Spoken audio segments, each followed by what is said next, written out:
ಚಕ್ರವರ್ತಿ news, ಇದು ಭ್ರಷ್ಟರ ವಿರುದ್ಧ ಬ್ರಹ್ಮಾಸ್ತ್ರ. ನಮಸ್ಕಾರ ವೀಕ್ಷಕ, ಚಕ್ರವರ್ತಿ ನ್ಯೂಸ್ಗೆ ಸ್ವಾಗತ. ನಾನು ಚೇತನ್ ಶಿವಶಿಲ್. ಚಕ್ರವರ್ತಿ ನ್ಯೂಸ್ ನ ಸುದ್ದಿಗಳು ನಿಮ್ಗೆ ಸರಿಯಾಗಿ ತಲುಪ್ತಾ ಇಲ್ವಾ? ಹಾಗಾದ್ರೆ ಕೂಡಲೇ ನಮ್ಮ ಚಾನಲ್ ನ ಸಬ್ಸ್ಕ್ರೈಬ್ ಮಾಡ್ಕೊಳ್ಳಿ, ಪಕ್ಕದಲ್ಲಿರುವ ಬೆಲ್ ಐಕಾನ್ ನ ಕ್ಲಿಕ್ ಮಾಡಿ. ಹಾಗೆ ಮಾಡೋದ್ರಿಂದ ನಾವು ಮಾಡುವ ಪ್ರತಿಯೊಂದು ಸುದ್ದಿ ನಿಮ್ಗೆ ಆಗಿಂದಾಗ ನಿಮ್ಮ ಮೊಬೈಲ್ಗೆ ತಲುಪುತ್ತೆ.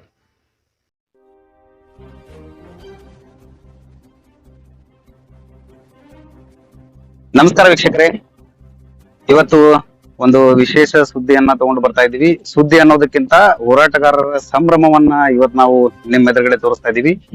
ಏನಪ್ಪಾ ಈ ಸಂಭ್ರಮ, ಏನಿದು ಈ ಸುದ್ದಿಯ ವಿಶೇಷತೆ ಅಂದ್ರೆ, DSS ಘಟಕದ ಚಂದ್ರಕಾಂತ್ ಕಾದ್ರೋಳಿ ಮಠದ ಪದಾಧಿಕಾರಿಗಳು ಅಕ್ರಮ ಶಾಲೆಗಳು ಏನು ಮಾನ್ಯತೆ ಪಡೆದಿದ್ದಾವೆ ಮತ್ತು ಹೊಸ ಶಾಲೆಗೆ ಅನುಮತಿಯನ್ನ ಪಡೆದಿದ್ದಾವೆ, ಅದನ್ನ ವಿರೋಧಿಸಿ ಮತಕ್ಷೇತ್ರದಾದ್ಯಂತ ಇಂತಹ ಅಕ್ರಮ ಶಾಲೆಗಳ ವಿರುದ್ಧ ಕಡಿವಾಣ ಹಾಕಬೇಕು, ಕ್ರಮ ಕೈಗೊಳ್ಳಬೇಕು ಅಂತ ಶಿಕ್ಷಣ ಇಲಾಖೆಗೆ ಮನವಿ ಕೊಟ್ಟು ಏನೂ ಕ್ರಮ ಆಗದೇ ಇರೋದ್ರಿಂದ ಇವರು ತಹಶೀಲ್ದಾರ್ ಕಚೇರಿ ಆವರಣದಲ್ಲಿ ಹೋರಾಟವನ್ನ ಮಾಡಿದ್ರು. ಆ ಹೋರಾಟದ ಫಲವಾಗಿ ಇವತ್ತು ಒಂದು ಶಾಲೆ ರದ್ದಾಗಿದೆ, ಮಾನ್ಯತೆಯನ್ನ ಹಿಂಪಡೆಯಲಾಗಿದೆ. ಇದು ಒಂದು ದೊಡ್ಡ ಜಯಾನಿ ಅಂತ ಹೇಳ್ಬೋದು ಹೋರಾಟಗಾರರಿಗೆ. ಈ ಬಗ್ಗೆ ಮಾತಾಡ್ಸೋದಕ್ಕೆ ನಾನು ಹೋರಾಟಗಾರ ಜೊತೆನೇ ಇದ್ದೀನಿ. ಈ ಹೋರಾಟದಲ್ಲಿ ಅವರು ಏನೆಲ್ಲ ಕಷ್ಟಪಟ್ಟಿದ್ರು, ಯಾವ ರೀತಿ ಹೋರಾಟದಲ್ಲಿ ಸಕ್ಸಸ್ ಕಂಡ್ರು, ಈ ಒಂದು ಶಾಲೆ ಕ್ಲೋಸ್ ಆದ ನಂತರ ಅವರ ಮುಂದಿನ ಹೋರಾಟದ ನಡೆ ಏನಿದೆ, ಶಾಲೆ ಅಂತೂ ಕ್ಲೋಸ್ ಆಯ್ತು, ಇನ್ನ ಯಾವೆಲ್ಲ ಅಧಿಕಾರಿಗಳು ಶಾಮೀಲ್ ಆಗಿದ್ರು, ಅಂದ್ರೆ ಶಾಲೆ ಓಪನ್ ಮಾಡೋದಕ್ಕೆ ಯಾವೆಲ್ಲ ಅಧಿಕಾರಿಗಳು ಶಾಮೀಲ್ ಆಗಿದ್ರು, ಅವರಿಗೊಂದು ಶಿಕ್ಷೆ ಆಗ್ಬೇಕಲ್ವಾ? ಅನಧಿಕೃತ ದಾಖಲೆಗಳನ್ನ ಪಡೆದು ಮಾನ್ಯತೆ ನೀಡಿರುವಂತಹ ಅಧಿಕಾರಿಗಳ ವಿರುದ್ಧ ಯಾವ ಹೋರಾಟವನ್ನ ಮಾಡ್ತಾರೆ ಅದನ್ನು ಅವ್ರ ಬಾಯಿಂದಾನೆ ಕೇಳಿಸ್ತೀನಿ. ಬನ್ನಿ ವೀಕ್ಷಕರೇ, ಮಾತಾಡೋಣ. ಏನು ಇವತ್ತು ಪತ್ರಿಕಾಗೋಷ್ಠಿಯನ್ನು ಕರೆದ ಉದ್ದೇಶ, ಎರಡನೇ ತಿಂಗಳಲ್ಲಿ ನಾವೊಂದು ಹೋರಾಟವನ್ನು ಹಮ್ಮಿಕೊತೀವಿ. ವಿದ್ಯಾಸ್ಫೂರ್ತಿ ಸಂಸ್ಥೆಯ ವಿರುದ್ಧ ಅನಧಿಕೃತವಾಗಿ ಮಾನ್ಯತೆಯನ್ನ ಪಡೆದಿದ್ದಾರೆ ಅಂತ ಹೇಳಿ ಸುಮಾರು 10 ದಿನಗಳ ಕಾಲ ನಿರಂತರವಾಗಿ ನಮ್ಮ ಸಂಘಟನೆಯವರು, ನಮ್ಮ ಪದಾಧಿಕಾರಿಗಳು ಎಲ್ಲ ನಮ್ಮ ಸ್ನೇಹಿತರು ಸೇರಿಕೊಂಡು ಒಂದು ಹೋರಾಟವನ್ನ ಪ್ರಾರಂಭ ಮಾಡ್ತೀವಿ. ಆ ಹೋರಾಟ ಪ್ರಾರಂಭ ಮಾಡಿದಾಗ BA ಅವರು ಒಂದು ವರದಿ ಕೊಡ್ತಾರೆ, ಹಾಗೆ DDPI ಅವರು ಕೂಡ ಒಂದು ವರದಿಯನ್ನ ಸಲ್ಲಿಸ್ತಾರೆ. ಸಲ್ಲಿಸಿದ ನಂತರ ಏನಾಗುತ್ತಪ್ಪ ಅಂತಂದ್ರೆ, ಈ ಹೋರಾಟವನ್ನ ಹಿಂಪಡೀರಿ ಅಂತ ಹೇಳಿ 10 ದಿನಗಳಾದ ನಂತರ DDPI ಅವರು ಬಂದು ಹೋರಾಟವನ್ನ ಹಿಂಪಡೀರಿ, ನಾವು ಆದಷ್ಟು ಬೇಗ ಕ್ರಮ ಕೈಗೊಳ್ತೀರಿ ಅಂತ ಹೇಳಿ ಹೇಳಿರ್ತಾರ. ಅದಕ್ಕೋಸ್ಕರ ನಾವು ಹೋರಾಟವನ್ನ ಹಿಂಪಡೆದಿದ್ದೀವಿ. ಆದ್ರೆ ಮುಂದೆ ಕಮಿಷನರ್ ಆಫೀಸ್ನಲ್ಲಿ ಈ ಕಾರ್ಯ ಪ್ರಾರಂಭ ಆಗುತ್ತೆ. ಅಲ್ಲಿ ಕೂಡ ನಾವು 7-8 ಬಾರಿ ಹೋಗಿ ಆ ಕಾರ್ಯಕ್ರಮಕ್ಕೆ ಅಲ್ಲಿ ಒಂದು ಅಧಿಕಾರಿಗಳನ್ನ ಭೇಟಿ ಆದಾಗ ಅಲ್ಲಿ ಕೆಲವೊಬ್ಬರು ನಮ್ಮ ಹಿತಶತ್ರುಗಳಂತ ಹೇಳ್ಬೋದು, ಅವರು ಕೂಡ ಹೋಗಿ ಅಲ್ಲಿ ನಮ್ಮ ಹುಡುಗ ನಾವೆಲ್ಲ ಹೇಳ್ತೀವಿ ಅದನ್ನ ಕೈ ಬಿಡ್ರಿ ಅನ್ನುವಂತ ಒಂದು ವಿಷಯವನ್ನ ಅಲ್ಲಿ ನಮ್ ಗಮನಕ್ಕೆ ಬಂತು. ಹಾಗಾಗಿ ನಾವು ಹೋರಾಟ ಯಾವತ್ತು ಬಾಬಾ ಸಾಹೇಬ್ ಅಂಬೇಡ್ಕರ್ ಅವರ ಆಶಯದಂತೆ ನೀನು ಹೋರಾಟ ಮಾಡದಿದ್ರು ಪರವಾಗಿಲ್ಲ, ಮಾರಾಟ ಮಾತ್ರ ಆಗ್ಬಾರ್ದು ಅಂತ ಹೇಳಿದ್ರು. ಅವರ ಬಾಬಾ ಸಾಹೇಬ್ರ ಅಂಬೇಡ್ಕರ್ ಅವರ ಸಿದ್ಧಾಂತದ ಅಡಿಯಲ್ಲಿ ನಾವು ಸಂಘಟನೆಯನ್ನ ಕಟ್ಟವರು, ಅವರ ಸಿದ್ಧಾಂತದ ಅಡಿಯಲ್ಲಿ ನಾವು ಅನ್ಯಾಯ ಆದಾಗ ಎಲ್ಲಾದ್ರೂ ಕೂಡ ಧ್ವನಿ ಎತ್ತುವಂತ ಕೆಲಸ ಕಾರ್ಯ ನಮ್ಮದು ನಿರಂತರವಾಗಿರುತ್ತದೆ. ಆದ್ರೆ ಇದು ನಮ್ಗೆ 2ನೇ ಹಂತದ ಜಯ ಆಗಿದೆ. ಏನೋ ವಿದ್ಯಾಸ್ಫೂರ್ತಿ ಸ್ಕೂಲನ್ನ ಬಂದ್ ಮಾಡಿ ಆದೇಶ ಹೊರಡಿಸಿದ್ದಾರೆ, ಅವರಿಗೂ ಕೂಡ ನಾವು ಧನ್ಯವಾದಗಳನ್ನ ಹೇಳಿ, ಇನ್ನು ನಮ್ಮ ಮುದ್ದೇಬಿಹಾಳ ಮತ್ತು ಬಿಜಾಪುರ ಜಿಲ್ಲೆಯಾದ್ಯಂತ ಹಲವಾರು ಶಾಲೆಗಳು ಅನಧಿಕೃತವಾಗಿ ಅದಾವ ಅಂತ ಹೇಳಿ ಗಮನಕ್ಕೆ ಬರ್ತಾ ಇದೆ. ಅಂತ ಶಾಲೆಗಳನ್ನು ಕೂಡ ನಾವು ಈಗಾಗಲೇ ನಾವು RTI ಆಕ್ಟ್ ಅಲ್ಲಿ ಮಾಹಿತಿಯನ್ನ ತೆಗೆದುಕೊಳ್ತಾ ಇದ್ದೇವೆ. ಅಂತ ಅನಧಿಕೃತ ಇರುವಂತ ಶಾಲೆಗಳು ಗಳಿಗೆ ವಿರುದ್ಧ ಕೂಡ ನಾವು ಮುಂದಿನ ದಿನಮಾನಗಳಲ್ಲಿ ದೊಡ್ಡ ಮಟ್ಟದ ಹೋರಾಟಕ್ಕೆ ಅವಕ್ಕೂ ಕೂಡ ನಾವು ರೆಡಿ ಆಗ್ತೀವಿ. ಇಂತ ಒಂದು ಹೋರಾಟ ಆಗ್ಬೇಕಾದ್ರ ಬಾಬಾ ಸಾಹೇಬ್ ಅಂಬೇಡ್ಕರ್ ಅವರ ಒಂದು ಸಿದ್ಧಾಂತದ ಅಡಿಯಲ್ಲಿ ಒಂದು ಹೋರಾಟವನ್ನ ಕೈಗೊಂಡು ಇವತ್ತು ಜಯ ಸಿಕ್ಕಿದೆ ಅಂದ್ರೆ ನಮ್ಮ ಬಾಬಾ ಸಾಹೇಬ್ ಅಂಬೇಡ್ಕರ್ ಅವರಿಗೆ ಜಯ ಸಿಕ್ಕಂಗ ಆಗಿದೆ. ಇವತ್ತು ಅವರ ಒಂದು ಸಿದ್ಧಾಂತದ ಅಡಿಯಲ್ಲಿ ನಾವು ಹೋರಾಟವನ್ನ ಮಾಡಿದೀವಿ. ಯಾರು ಏನೇನೋ ಹೇಳಿದ್ರು, ನಿನ್ನ ಮರ್ಡರ್ ಮಾಡ್ತೀವಿ, ಹೊಡಿತೀವಿ, ಬಡಿತೀವಿ ಅಂತ ಧಮಕಿ ಹಾಕಿದ್ರು, ಇವತ್ತಿಗೂ ಕೂಡ ಧಮಕಿ ಹಾಕುವಂತ ವ್ಯವಸ್ಥೆ ನಡೀತಾ ಇದೆ.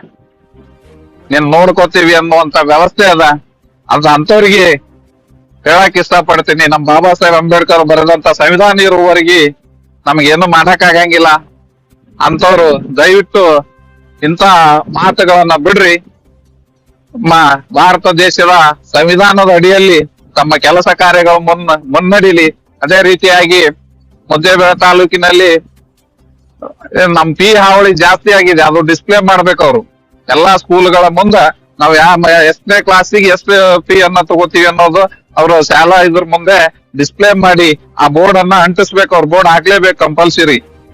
ಅವ್ರು ಏನು ಮಾಡಂಗಿಲ್ಲ, ಡೈರೆಕ್ಟ್ ಆಗಿ ಯಾವುದೇ ಒಂದು ರೆಸಿಟ್ ಕೊಡಂಗಿಲ್ಲ, ಏನಿಲ್ಲ. ಡೈರೆಕ್ಟ್ ಆಗಿ 50,000, 1,00,000, 2,00,000, 1,50,000 ಈ ತರ ಒಂದು ಪಾಲಕರು ಗೌರವ ಬಾಂಬೆ ದುಡ್ಕೊಂಡು ಬಂದ ಅವ್ರಿಗೆ ಫೀ ಕಟ್ಟುವಂತ ವ್ಯವಸ್ಥೆ ಆಗಾಕತ್ತದ. ಅದಕ್ಕಾಗಿ ಈ ಹೋರಾಟ ಮೊದಲನೇ ಹಂತದ 2ನೇ ಹಂತದ ಜಯದ ನಮಗ್ ಗೆಲುವಾಗ್ಯದ.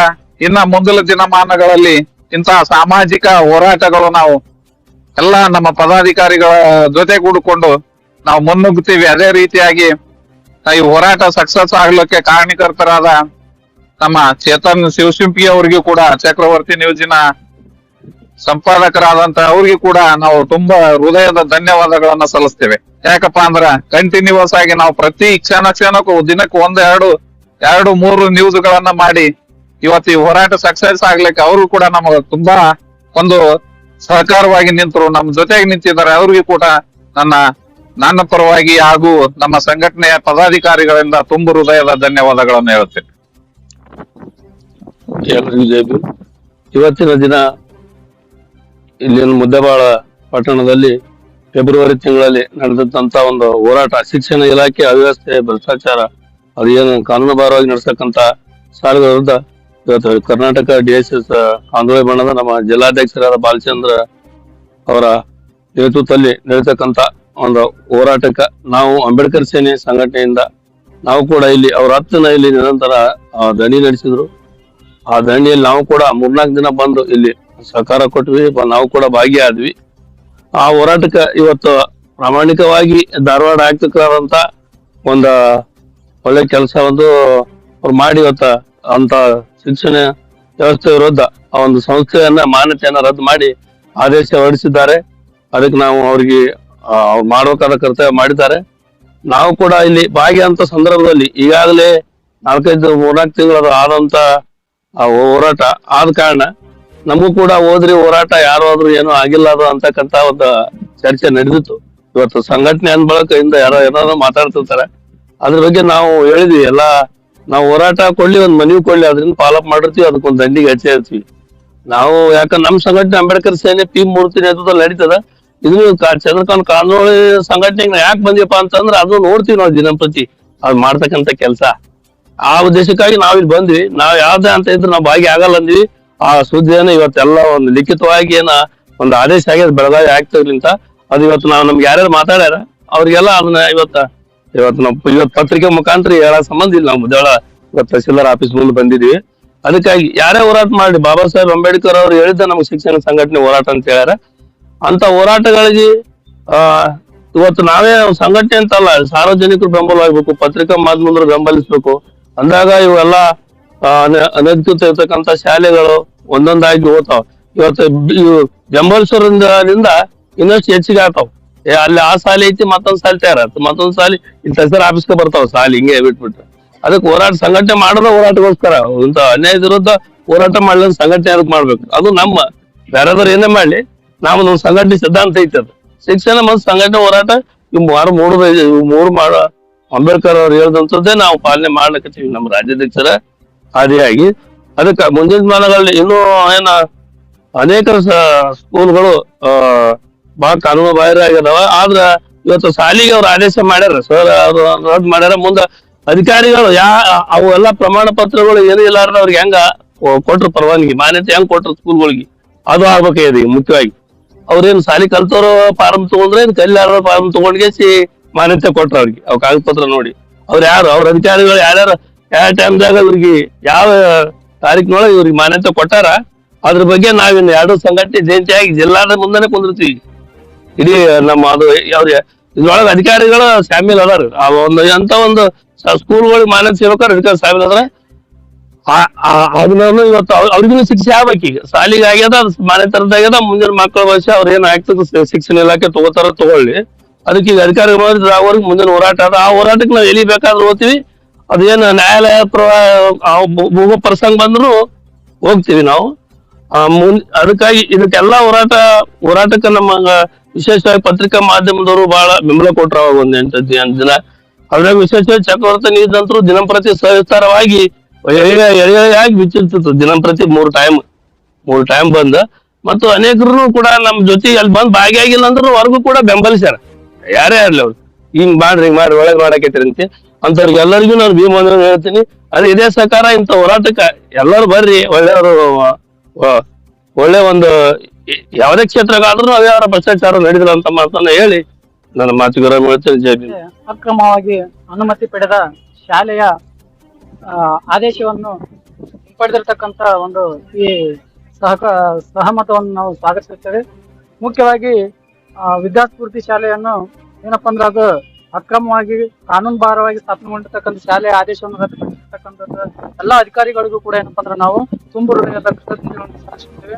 ಈಗ ಇದೇ ರೀತಿಯಾಗಿ ಏನಪ್ಪಾ ಅಂದ್ರೆ ಇಂಥ ಒಂದು ಶಾಲೆ ಆಯ್ತು, ಈಗ ಇನ್ನೂ ಹಲವಾರು ರೀತಿಯಾಗಿರ್ತಕ್ಕಂಥ ಶಾಲೆಗಳು ಏನಪ್ಪಾ ಅಂದ್ರೆ ತಾಲೂಕಾದ್ಯಂತ ಇರುವುದರಿಂದ ಅಂತ ಶಾಲೆಗಳ ವಿರುದ್ಧ ಕೂಡ ಏನಪ್ಪಾ ಅಂದ್ರೆ ನಾವು ಮುಂದಿನ ಕ್ರಮ, ನಮ್ಮ ಮುಂದಿನ ಹೋರಾಟ ನಮ್ಮ ಜಿಲ್ಲಾಧ್ಯಕ್ಷರ ನೇತೃತ್ವದಲ್ಲಿ ನಾವು ಕೂಡ ಏನಪ್ಪಾ ಅಂದ್ರೆ ಅವ್ರಿಗೆ ಧ್ವನಿಯಾಗಿ ಕೆಲಸ ಮಾಡ್ತಕ್ಕಂಥ ಒಂದು ಹೋರಾಟವನ್ನು ಅವ್ರ ಜೊತೆಯಲ್ಲಿ ಮಾಡ್ತೀವಿ ಅಂತಕ್ಕಂಥ ಒಂದು ಮಾತನ್ನ ಹೇಳುತ್ತಾ ಈ ಒಂದು ಆದೇಶ ಹಿಂಪಡೆದಿರ್ತಕ್ಕಂಥದಕ್ಕೆ ನಮ್ಗೆಲ್ಲ ಅತ್ಯಂತ ಏನಪ್ಪಾ ಅಂದ್ರ ಹರ್ಷ ಆಗ್ಯದ.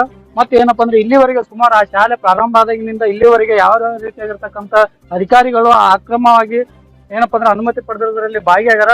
ಅಂತ ಅಧಿಕಾರಿಗಳ ವಿರುದ್ಧ ಕೂಡ ಏನಪ್ಪಾ ನಾವು ಮುಂದಿನ ಹೋರಾಟವನ್ನು ಹಮ್ಮಿಕೊಳ್ತೀವಿ ಅಂತಕ್ಕಂಥ ಒಂದು ಮಾತನ್ನ ಹೇಳುತ್ತಾ ನನ್ನ ಮಾತನ್ನ ಬಸವ ಅಂಬೇಡ್ಕರ್ ಅವರನ್ನು ನನ್ನ ಮನವಲ್ಲಿ ನೆನೆಯುತ್ತಾ, ಶಿಕ್ಷಣ ಎಂಬುದು ಹುಲಿ ಹಾಲಿದ್ದಂತೆ ಅದು ಕುಡಿದವನ್ನು ಗರ್ಜಿಸಲೇಬೇಕು ಅಂತ ನಮ್ಮ ವಿಶ್ವ ಮಾನವ ಸಂವಿಧಾನ ಶಿಲ್ಪಿ ಡಾಕ್ಟರ್ BR ಅಂಬೇಡ್ಕರ್ ಹೇಳಿದ್ದಾರೆ.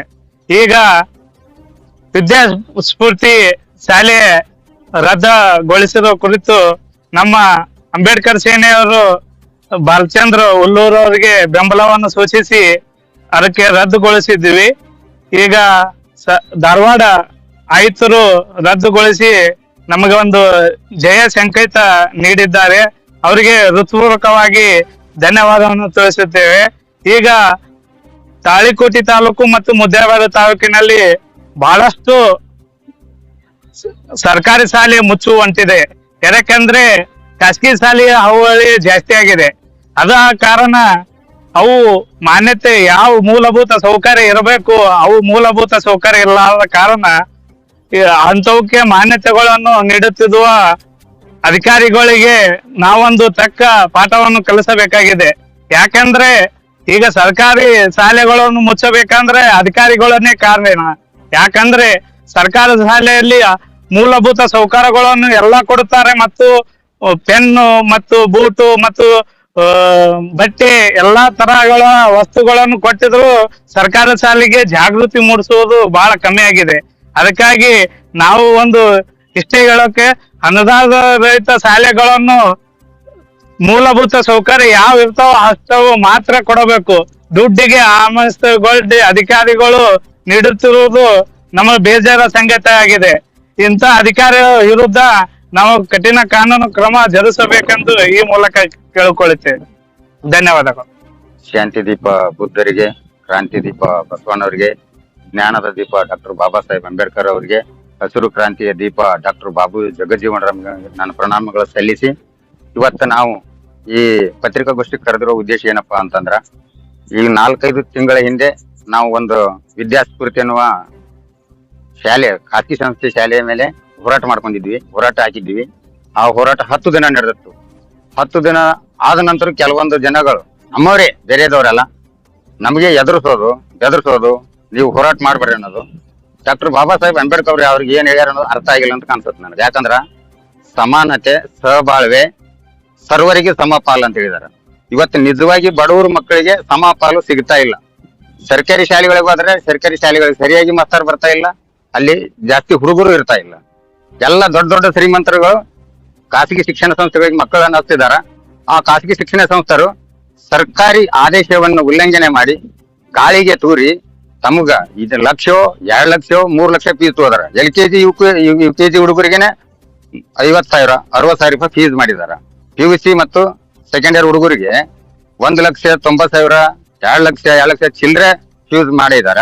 ಇವಾಗ ಬಡವರು ಎಲ್ಲಿದ್ದ ತಂದು ಕಟ್ಟೋದು, ಅದು ಎಸ್ಪೆಷಲಿ ಆಗಿ ದಲಿತರ ಮಕ್ಕಳಿಗಂತರೂ ಹೊಲನೂ ಇರೋದಿಲ್ಲ, ಮನಿನೂ ಇರೋದಿಲ್ಲ, ಎಲ್ಲೇ ಕೊಳಚೆ ಪ್ರದೇಶಕ್ಕೆ ದುಡ್ಕೊಂಡ್ ತಿನ್ನಕ್ ಹೋಗಿರ್ತಾರ. ಅಂತ ಮಕ್ಕಳು ಶಿಕ್ಷಣ ಕಲಿಇದೆ. ಇವಾಗ ಸರ್ಕಾರಿ ಶಾಲೆಗಳು ಸರಿಯಾಗಿ ನಡೀತಾ ಇಲ್ಲ. ಅಲ್ಲಿ ಸರ್ಕಾರಿ ಬರೀ ಸೌಲಭ್ಯ ಮಾತ್ರ ಕೊಡಕತ್ತೈತಿ, ಶಿಕ್ಷಣ ಇಲ್ಲ. ಅಲ್ಲಿ ಬಿಸಿ ಊಟ ಕೊಡ್ತೈತಿ, ಬುಕ್ಸ್ ಕೊಡ್ತೈತಿ, ಬೂಟ್ ಕೊಡ್ತೈತಿ, ಶೂ ಕೊಡ್ತೈತಿ, ಬಟ್ ಶಿಕ್ಷಣದ ವ್ಯವಸ್ಥೆ ಇಲ್ಲ. ಯಾಕಂದ್ರೆ ಡಾಕ್ಟರ್ ಬಾಬಾ ಸಾಹೇಬ್ರು ಏನಂತಾರ, ಓದು ಓದು ಓದು, ಜಗತ್ತು ಎದರೋದು ಮಾತ್ರ ನಿನ್ ಜ್ಞಾನಕ್ಕೆ ಅಂತ ಹೇಳ್ತಾರ. ನಮ್ಗೆ ಓದಕ್ ಅವಕಾಶನೇ ಇಲ್ಲ ಅಂದ್ರೆ ಓದೋದಿಲ್ಲ ಆಚಿ. ಹಾಗಾಗಿ ಮತ್ತೆ ಇವ್ರೇನ್ ಫೀಸ್ ತಗೋತಿದಾರ ಖಾಸಗಿ ಸಂಸ್ಥೆಯವರು, ಬರೀ ಯಾವ್ದೋ ಒಂದು ರಸೀಟಿ ಕೊಟ್ಟು 1 ಲಕ್ಷ ರೂಪಾಯಿ ಫೀಸ್ ತಗೊಂಡಿವಿ ಅಂತ ಒಂದು ರಸೀಟಿ ಕೊಡೋದಲ್ಲ. ಅದಕ್ಕೆ ನಮ್ದು ಏನೀಗ GST ಐತಿ, GST ಬಿಲ್ಲು ಕೂಡ ಕೊಡ್ಬೇಕು ಇವ್ರು ಕಡ್ಡಾಯವಾಗಿ. ಮತ್ತು ನಮ್ಮ ಕ್ಷೇತ್ರ ಶಿಕ್ಷಣ ಅಧಿಕಾರಿಗಳು ತಾಲೂಕಿನಂತ ಎಲ್ಲ ಖಾಸಗಿ ಸಂಸ್ಥೆಗಳಾಗಿರ್ಬೋದು, ಸರ್ಕಾರಿ ಶಾಲೆಗಳಾಗಿರ್ಬೋದು, ಪ್ರತಿಯೊಂದು ದಿನಾನು ಒಂದೊಂದು ಹಳ್ಳಿಗೆ ವಿಸಿಟ್ ಮಾಡಿ ಶಾಲೆಗಳಿಗೆ ಏನ್ ಶಿಕ್ಷಣ ಕೊಡಾಕಿತ್ತಾರಿಲ್ಲ, ಸರಿಯಾದಂತ ಊಟದ ವ್ಯವಸ್ಥೆ ಕೊಡಾಕಿತ್ತಾರಿಲ್ಲ, ಮಕ್ಕಳ ಪರಿಸ್ಥಿತಿ ಏನೈತೆ ಅಂತ ಕಡ್ಡಾಯವಾಗಿ ನೋಡ್ಬೇಕಂತೇಳಿ ತಮ್ಮ ನ್ಯೂಸ್ ಮುಖಾಂತರ ನಾನು ಕೇಳ್ಕೊತೀನಿ ಸರ್. ಥ್ಯಾಂಕ್ ಯು, ಧನ್ಯವಾದಗಳು. ಅಧ್ಯಕ್ಷರು ಒಂದ್ ಮಾತನ್ನ ಹೇಳಿದ್ರು, ಹೋರಾಟ ಮಾಡ್ಲಿಕ್ಕಂದ್ರೂ ಪರವಾಗಿಲ್ಲ, ಮಾರಾಟ ಆಗ್ಬಾರ್ದು ಅಂತ ಹೇಳಿದ್ರು. ಈ ಮಾತು ನನಗೆ ತುಂಬಾ ಇಷ್ಟ ಆಯ್ತು. ಯಾಕಂದ್ರೆ ನಾನು ಕೂಡ ಅದೇ ಹಾದಿಯಲ್ಲೇ ಸಾಗೋನು. ಹಾಗಾಗಿ ಹೋರಾಟ ಏನಿದೆ ಇದು ಈ ನಮ್ಮ ಮತಕ್ಷೇತ್ರದಲ್ಲಿ ಹತ್ತಿದಂತ ಒಂದು ಸಣ್ಣ ಕಿಡಿ ಇದು. ಈ ಕಿಡಿ ಮುಂದೆ ದೊಡ್ಡ ಜ್ವಾಲಾಮುಖಿಯಾಗಿ ಬೆಳಗೋದ್ರಲ್ಲಿ ಇನ್ನೂ ಏನು ದಿನಗಳು ಬಹಳ ಇಲ್ಲ ಅಂತ ಹೇಳ್ತೀನಿ. ಯಾಕಂದ್ರೆ ಬಹಳಷ್ಟು ಅಕ್ರಮಗಳು ಈ ಶಿಕ್ಷಣ ಇಲಾಖೆಯಲ್ಲಿ ನಡೀತಾ ಇದೆ. ಖಾಸಗಿ ಶಾಲೆಗಳು ಮಾನ್ಯತೆ ಪಡೆಯುವುದಕ್ಕೆ ನವೀಕರಣ ಮಾಡೋಕೆ ಅಧಿಕಾರಿಗಳ ಸಹಿಯನ್ನ ಫೇಕ್ ಮಾಡಿದ್ದಾರೆ ಎನ್ನುವಂತಹ ಒಂದು ಗಂಭೀರ ಆರೋಪ ಕೂಡ ಇದೆ. ಇದರಲ್ಲಿ ಶಿಕ್ಷಣ ಇಲಾಖೆಯ ಕೆಲವಿಷ್ಟು ಅಧಿಕಾರಿಗಳು, ಹೆಸರು ಹೇಳೋದಕ್ಕೆ ನಾನು ಇಷ್ಟಪಡಲ್ಲ, ಕೆಲವಿಷ್ಟು ಪ್ರಾಮಾಣಿಕ ಅಧಿಕಾರಿಗಳು ಸಾಕಷ್ಟು ಪ್ರಯತ್ನ ಪಡ್ತಿದ್ದಾರೆ. ಆದ್ರೂ ಕೂಡ ಈ ರಾಜಕಾರಣ ಬಂದು, ರಾಜಕೀಯ ಹಿತಾಸಕ್ತಿಗಳು ಬಂದು ಕೆಲವಿಷ್ಟು ಅಧಿಕಾರಿಗಳನ್ನ ಏನು ಈ ಅಕ್ರಮದ ವಿರುದ್ಧ ಹೋರಾಡ್ತಾ ಇದ್ದಾರೆ ಅವರಿಗೆ ಹೆದರಿಸುವಂತ ಪ್ರಯತ್ನ ಮಾಡ್ತಾ ಇದ್ದಾರೆ, ಮತ್ತೆ ಆ ಹೋರಾಟವನ್ನ ಹತ್ತಿಕ್ಕುವಂತ ಪ್ರಯತ್ನ ಮಾಡ್ತಾ ಇದ್ದಾರೆ. ಅದು ಏನೇ ಇರ್ಲಿ, ಆದ್ರೆ ಅವ್ರು ಮಾತ್ರ ಈ ಹೋರಾಟದಿಂದ ಹಿಂದೆ ಸರಿಯಲ್ಲ ಅನ್ನೋದು ನನಗೆ ಗೊತ್ತಿದೆ. ಮತ್ತೆ ಈ ಅಕ್ರಮ ನಡೆದಂತ ಶಾಲೆಗಳ ಮೇಲೆ ಆಕ್ಷನ್ ಆಗ್ಬೇಕು. ಕಾನೂನಿನ ಭಯ ಏನು ಅನ್ನೋದು ಸಾರ್ವಜನಿಕರಿಗೆ ಗೊತ್ತಾಗ್ಬೇಕು. ಅದು ಗೊತ್ತಾಗ್ಬೇಕು ಅಂದ್ರೆ ಸಾರ್ವಜನಿಕರು ಕೂಡ ಹೋರಾಟಗಾರರಿಗೆ ಬೆಂಬಲವನ್ನ ಕೊಡ್ಬೇಕು. ಯಾರೇ ಹೋರಾಟ ಮಾಡ್ಲಿ, ನಿಮ್ ಕಣ್ಣೆದುರುಗಡೆ ಒಂದು ಹೋರಾಟ ನಡೆಯುತ್ತೆ ಅಂತಂದ್ರೆ ಅದಕ್ಕೆ ಬೆಂಬಲ ಕೊಡ್ರಿ. ನಿಮ್ಗೆ ಫ್ರಂಟ್ ಆಗಿ ಬರ್ಲಿಕ್ಕಂದ್ರು ಆಗ್ಲಿಲ್ಲ ಅಂದ್ರೂ ಕೂಡ ಅವ್ರಿಗೆ ನಿಂತು ಅವ್ರಿಗೆ ಬೆಂಬಲ ಕೊಡುವಂತ ಪ್ರಯತ್ನ ಮಾಡಬೇಕು. ಇವತ್ತೇನು ಒಂದು ಶಾಲೆ ರದ್ದಾಗಿದೆ, ಅದರ ಮಾನ್ಯತೆಯನ್ನ ಶಿಕ್ಷಣ ಇಲಾಖೆಯನ್ನು ಹಿಂಪಡೆದಿದೆ. ಇದು ಒಂದು ದೊಡ್ಡ ಹೋರಾಟ. ನಮ್ಮ ಮತಕ್ಷೇತ್ರದಲ್ಲಿ ಇದೊಂದು ದೊಡ್ಡ ಇತಿಹಾಸವಾಗಿ ಉಳಿಯೋದ್ರಲ್ಲಿ ಸಂಶಯನೇ ಇಲ್ಲ. ಯಾಕಂದ್ರೆ ಇಂಥ ಒಂದು ದಿಟ್ಟವಾದ ಹೋರಾಟವನ್ನ ನಮ್ಮ ಮತಕ್ಷೇತ್ರದಲ್ಲಿ ನನಗೆ ತಿಳಿದಂಗೆ ಯಾರು ಕೂಡ ಮಾಡಿರಲಿಲ್ಲ. ಇದು ಮೊದಲನೇ ಹೋರಾಟ ಇವ್ರದ್ದು. ಈ ಹೋರಾಟಗಾರರು ದಿಟ್ಟತನದಿಂದ ಯಾವುದೇ ಆಶೆ ಆಮಿಷಗಳಿಗೆ ಒಳಗಾಗದೇನೆ ಇಂಥದೊಂದು ಅಕ್ರಮವನ್ನ ಬಯಲಿಗೆಳೆದು ಅದರ ವಿರುದ್ಧ ಹೋರಾಟ ಮಾಡಿ, ಅದು ಅಷ್ಟು ಸುಮ್ಮನೆ ಅಲ್ಲ, ಅದಷ್ಟು ಊಹಿಸ್ಕೊಳ್ಳಕ್ಕೂ ಸಾಧ್ಯ ಇಲ್ಲ. ಹೋರಾಟಗಾರರು ಸಾಕಷ್ಟು ಆಕ್ರೋಶವನ್ನ ಹೊರಹಾಕಿದ್ರು. ಪ್ರತಿ ದಿನಕ್ಕೂ ಕೂಡ ತಮ್ಮ ಆಕ್ರೋಶವನ್ನ ದಿನದಿಂದ ದಿನಕ್ಕೆ ಈ ಶಿಕ್ಷಣ ಇಲಾಖೆ ಅಧಿಕಾರಿಗಳ ವಿರುದ್ಧ ಹೊರಗಾಗ್ತಾನೆ ಹೋಗಿದ್ರು. ಒಂದು ದಿವಸ ತಮಟೆ ಚಳವಳಿಯನ್ನ ಮಾಡಿದ್ರು, ಒಂದ್ ದಿವಸ ಅರೆಬೆತ್ತಲೆ ಚಳವಳಿಯನ್ನ ಮಾಡಿದ್ರು, ಒಂದ್ ದಿವಸ ಕಪ್ಪು ಪಟ್ಟಿಯನ್ನ ಕೂಡ ಧರಿಸಿದ್ರು.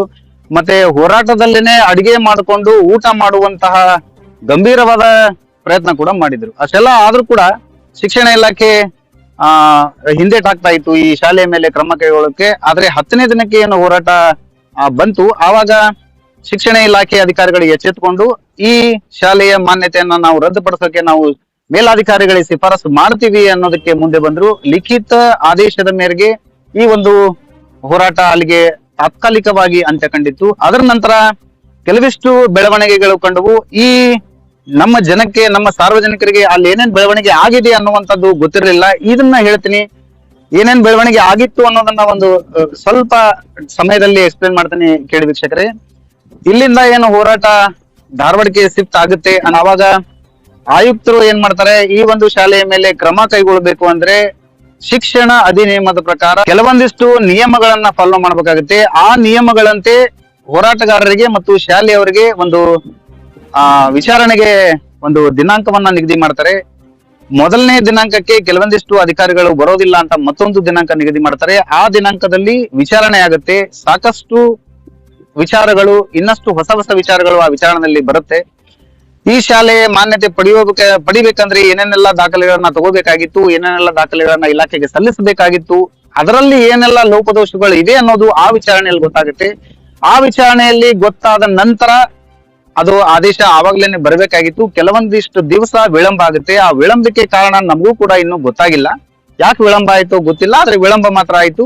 ವಿಳಂಬ ಆದ್ರೂ ಕೂಡ ಈಗ ಆದೇಶ ನೋಡ್ಬಿಟ್ರೆ ಯಾವುದೇ ರೀತಿಯಿಂದ ಶಿಕ್ಷಣ ಇಲಾಖೆ ಅಧಿಕಾರಿಗಳು ಇದರಲ್ಲಿ ಮೋಸ ಮಾಡಿಲ್ಲ ಅನ್ನೋದು ಕಂಡು ಬರ್ತಾ ಇದೆ. ನಮ್ಗೆ ಏನು ಹೋರಾಟಗಾರರಿಗೆ ಈ ಒಂದು ಜಯ ಬೇಕಾಗಿತ್ತು ಅಂದ್ರೆ 2ನೇ ಹಂತದ ಜಯ ಮಾತ್ರ ಅಂತ ನಮ್ಮ ಅಧ್ಯಕ್ಷರು ಇವಾಗ್ಲೇ ಹೇಳಿದ್ರು. ಇದು ಕೇವಲ ಅವರಿಗೆ 2ನೇ ಹಂತದ ಜಯ. ಯಾಕಂದ್ರೆ ಅವರು ಈ ಒಂದು ಶಾಲೆಯ ಮೇಲೆ ಹೋರಾಟ ಮಾಡಿರ್ಲಿಲ್ಲ. ಮತಕ್ಷೇತ್ರದ ಪ್ರತಿಯೊಂದು ಅಕ್ರಮ ಶಾಲೆಗಳ ವಿರುದ್ಧ ಅವರು ಹೋರಾಟ ಮಾಡಿದ್ದು. ಅದರ ಭಾಗವಾಗಿ ಇದು ಒಂದು ಪಾರ್ಟ್ ಅಷ್ಟೇ. ಮೇಲ್ನೋಟಕ್ಕೆ ಕಂಡು ಬಂದಿದ್ದು ಈ ಶಾಲೆಯ ಸುತ್ತಮುತ್ತಲೇ ಇರುವಂತಹ ನಿವಾಸಿಗಳು ಏನು ಬಂದು ಹೋರಾಟಕ್ಕೆ ಬೆಂಬಲ ಕೊಟ್ಟಿದ್ರು. ಹಾಗಾಗಿ ಇದೇ ಒಂದು ಶಾಲೆನೇ ಮೊದಲು ರದ್ದು ಮಾಡಿ ಅಂತ ಅಷ್ಟೊಂದು ಉಗ್ರವಾಗಿತ್ತು ಹೋರಾಟ ಹೊರತು ಈ ಶಾಲೆಯನ್ನ ಟಾರ್ಗೆಟ್ ಏನು ಮಾಡಿರ್ಲಿಲ್ಲ ಇವರು.